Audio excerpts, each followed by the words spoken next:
60 பேர் வேலை பார்க்குறாங்க. 60 பேர்ல 10 பேர் ஆயிரம் 10 பேர் வேலை இருந்தாலும் மிச்சம் எவ்வளோ இருப்பாங்க? 50 பேர் இருப்பாங்க. அந்த 50 பேருக்கும் சிஸ்டம் நாலேஜ் இருக்காது.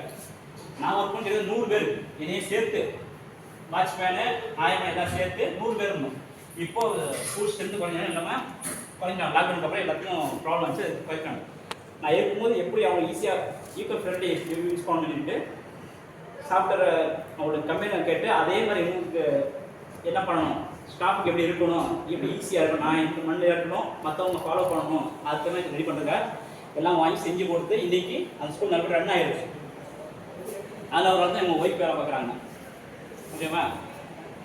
அதே மாதிரி நீங்கள் வெளியே போனாலும் நம்ம மட்டும் இருக்கக்கூடாது, நம்ம பின்னாடி வரவங்க பயன்பட இருக்கணும். அதுன்னு சொல்லிட்டு நீங்கள் கற்றுக்கிட்டு வெளியே போகும். இந்த வேலையும் சரி, மற்ற வேலைக்கு போனாலும் சரிங்க. ஆனால் அந்த யூஸ் பண்ணுற வேலை ஐடிங்கிறது ஃபியூச்சர் நல்லா இருக்குது. உங்களுக்கு எந்த ப்ராப்ளம் இருந்தாலும் கை தொழில் இருந்தால் எங்கே வேணாலும் பழச்சிக்கலாம். இன்கேஸ் இதில் லாக்டவுன் வச்சு நிறைய சம்பாதிக்க வேண்டியதாங்க. ஆனால் எல்லா இடத்துலையும் எலக்ட்ரிக்கல் ப்ராப்ளம், கல்வி ப்ராப்ளம் எல்லாம் வரும். அதை அடுத்து ஜெயிச்சது யாருன்னா இந்த மக்கள் தான்.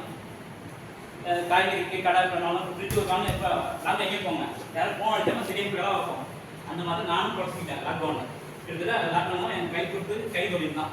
கம்ப்யூட்டர் சர்வீஸ் ஆகட்டும், வயரிங் ஆகட்டும், ஏசி கற்றுக்கிறது நான் 20 வருஷம். நான் வயரிங் வந்து சின்ன வயசுலேயே கற்றுக்கிட்டேன். கிட்டத்தட்ட நான் 10ஆவது படிக்கும் போது வயரிங் வேலைக்கு போயிட்டேன். சம்பளமே இல்லாமல் இந்த ஊரில் நான் வேலை பார்த்தேன். 12ஆவது படிக்கிற வரைக்கும் சம்பளம் இல்லாமல் வேலை பார்த்தேன்.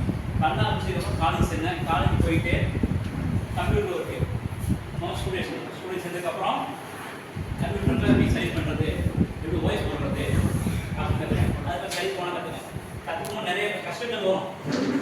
நிச்சயம் நம்ம எல்லாம் கஷ்டங்கள் கடந்து எல்லாரும் கற்றுக்கணும். இப்போ நீங்கள் வயது கற்றுக்கிறீங்க, வயது கரெக்ட் அடித்தா நம்ம விட்டு போக உடனே 6 வருடம் விட்டு போக மாட்டோம்.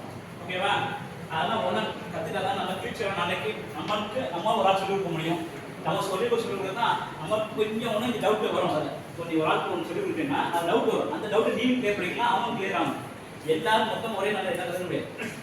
எல்லாத்துக்கும் எல்லாம் தெரியுது. ஓகேவா? ஒரு ஆட்டை கேட்க தான் சொல்லுறது நமக்கு அறிவு இது தொழில் பற்றி வரும், வேலைகள் வரும், டவுட்டு கிளியர் ஆகும். அது யாரும் தான் நான் இருந்தால் மற்றவங்களும் சரி தான். அவங்க சொல்லிட்டு ஆசை இருந்தால் நீங்கள் இப்போ சார் பாடம் நடத்துகிறாங்க சரின்னா அவங்கள்ட்ட டவுட் கேட்கணும். கேட்க அவங்க வளரும். நீங்கள் டவுட்டு கேட்காம இருந்தால் சார் எனக்கு எல்லாம் தெரிஞ்சு வளர்த்து இருக்கக்கூடாது. அவங்களுக்கு தெரியாமல் இருக்கலாம். அவங்க நீங்கள் கேட்டீங்கன்னா அவங்க தெரிஞ்சதை சொல்லிட்டு தெரியாத ரெஃபர் பண்ணி சொல்லுவாங்க. புக்ஸ் இருக்குது, நெட் இருக்குது, இப்போ எவ்வளோ இருக்குது. நீங்கள் யூடியூப் பார்க்கலாம், யூடியூப் பற்றி செய்யலாம். யூடியூப் செஞ்சாலுமே ஒரு சில டவுட்கள் வரும். அந்த டவுட் எப்படி கிளியர் பண்ணலாம்? பெரிய மட்டும் கேட்கலாம். சார் இருக்க இவங்களும் ஐடி தான் படிச்சுருக்காங்க, இவரும் ஐடி படிச்சுருக்காங்க, எல்லாரும் ஐடி தான். நான் வந்து படிக்க டிகிரி, ஆனால் தொழில் கை தொழில் தான். ஓகேவா? நாங்கள் பலனு தான் இது தனியாக படிக்க